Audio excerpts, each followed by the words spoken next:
Bonjour à toutes et à tous et merci de votre fidélité et merci à tous les nouveaux arrivants.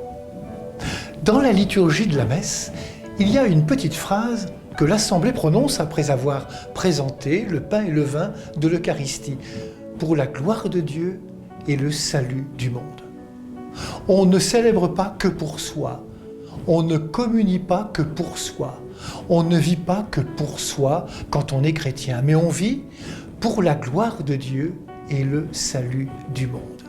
Mon Dieu, que cela est difficile. Mais c'est le cœur de l'évangile de ce jour.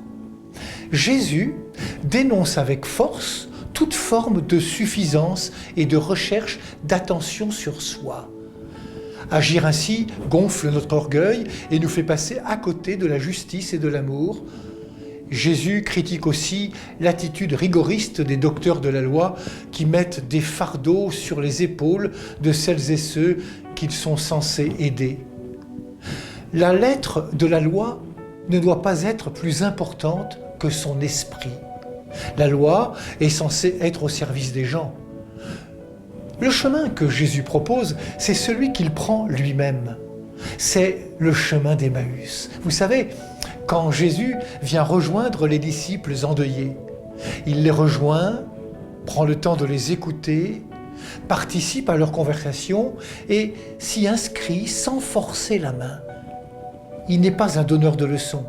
C'est en marchant à leur rythme que Jésus aide les disciples à sortir de leur tristesse et de leurs doutes.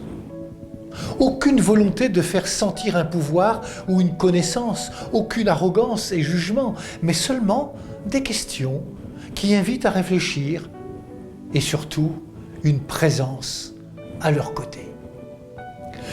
Nous et notre Église peuvent être tentés par des attitudes radicales et intransigeantes, mais on ne force pas une conscience, on n'impose pas un point de vue, on éclaire, on propose et on accompagne en marchant ensemble dans le respect de la liberté de chacune et chacun. Oui Seigneur, apprends-nous à vivre et à agir pour la gloire de Dieu et le salut du monde. Bonne journée à toutes et à tous. Prenez bien soin de vous et des autres.